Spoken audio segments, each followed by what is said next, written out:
So coming from Tom's Hardware, mystery company accidentally blew 500 million US dollars on Claude AI in a single month, failed to put usage limits on licenses for employees.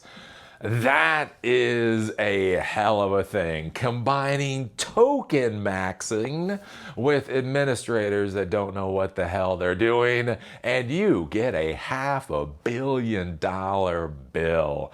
I think this is a warning. This is a warning for anybody that is actually an organizational leader right now. This is something that you have to be careful about, because a lot of these AI providers are now switching over to token billing. So for a lot of these companies, for the APIs, right? So I've been using the OpenAI API for 3 or 4 years, however long it's been around, for 3 or 4 years. And with the API, that's where you can write your own Python code or your own JavaScript code or whatever else, connect into their system, be able to send in requests and you get responses. And for that, you've always been billed based off of tokens, right?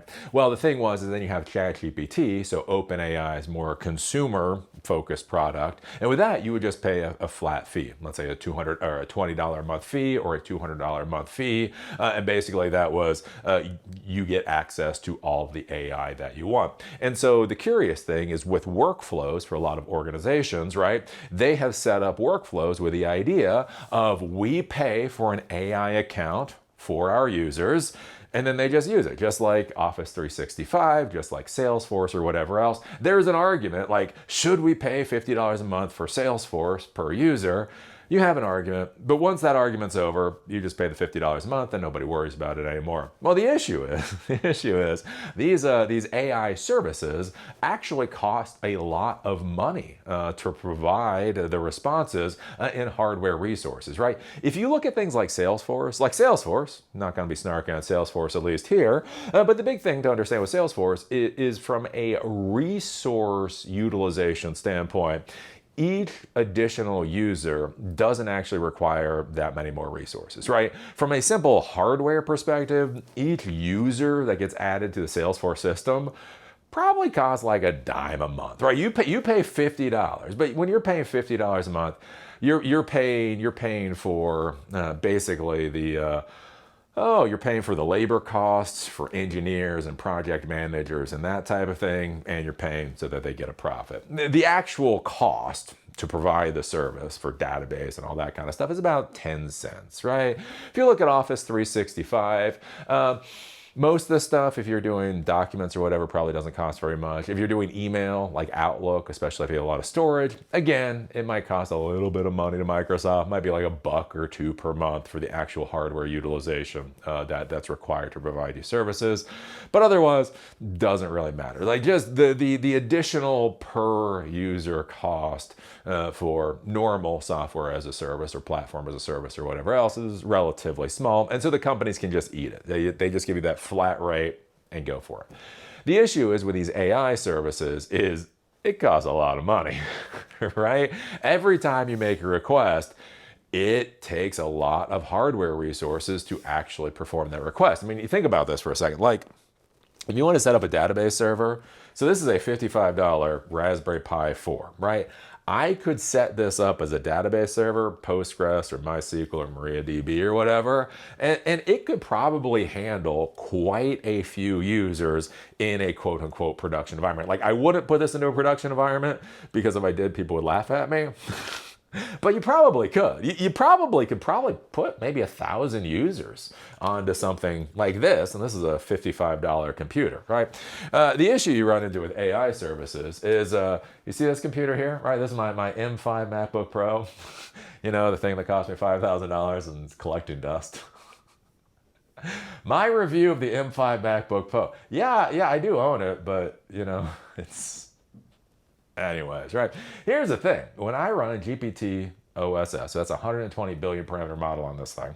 I get about 70 tokens per second, which isn't bad for local, but isn't a lot either. And literally, it's hammering the hell out of the system so hard you actually hear coil whine. Like, like at first I thought it was broken. I had to do some research and then found out that wasn't an issue.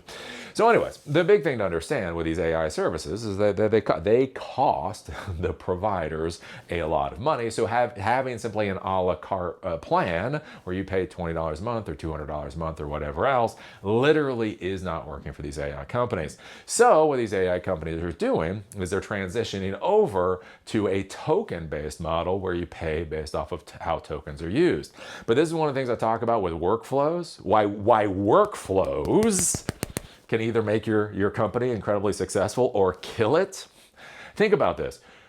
You have all of these employees that for the past 6 months, you've been pushing this dumbass tokenmaxxing idea, right? The idea of tokenmaxxing is that your employees should use as many tokens as possible because you didn't care. Look, you were paying $200 per engineer.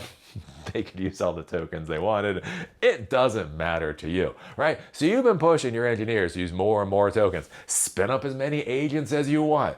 Why have an open claw where you can have it when you can have a community of open claws, right? Well, the issue that you run into is what happens when your AI company starts billing for per token, right? Instead of, that a la carte thing, and all of your employees really have, embraced this whole idea of token maxing. Well, that's where you can get things like a $500 million bill. And this is going to be something that is going to be very concerning going in the future. And this is one of the reasons that, if I was still, in a management position, if I was still in a leadership position in the technology world, this is one of the reasons I would be much more cautious about deploying AI than it seems like a lot of these companies are, because it's not about how good AI is. It's not about a lot of stuff. It's about can you maintain the service going into the future for your organization.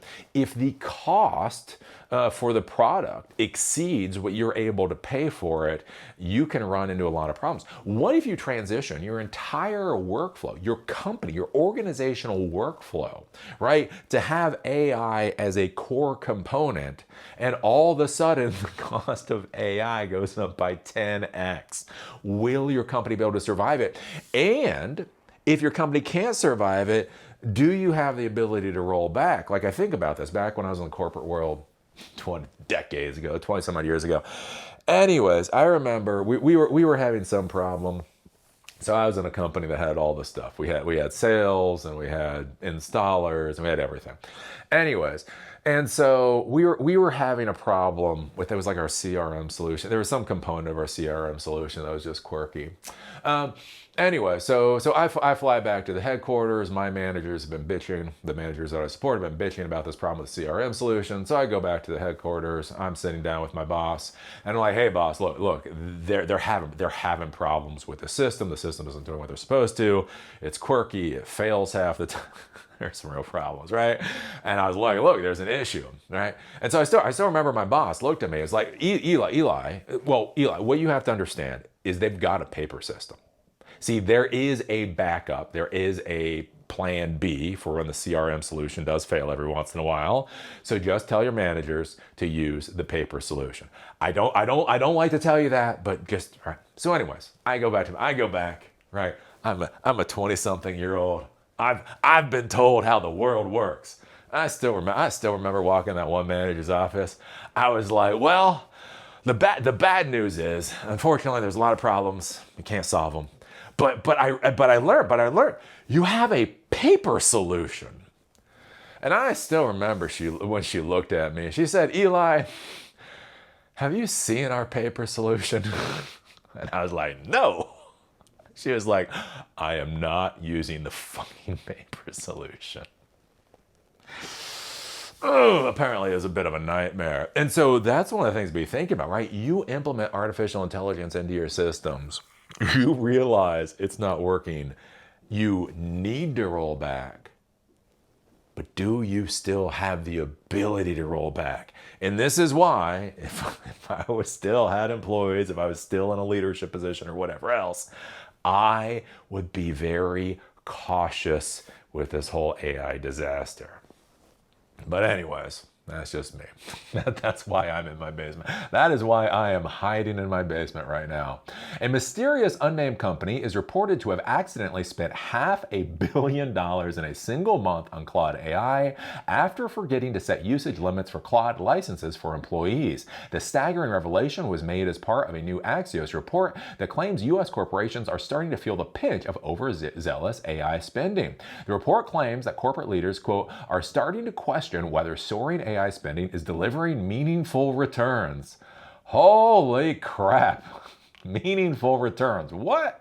One of the latest twists of the ongoing arc of massive AI buildouts and spending, which has seen AI become more expensive than hiring workers in recent months. The report states, quote, an AI consultant tells Axios one of their clients recently spent $500 million in a single month after failing to put usage limits on Claude licenses for employees. In April, a Google Cloud customer woke up to an $18,000 bill despite having only $7 in budget following a security breach.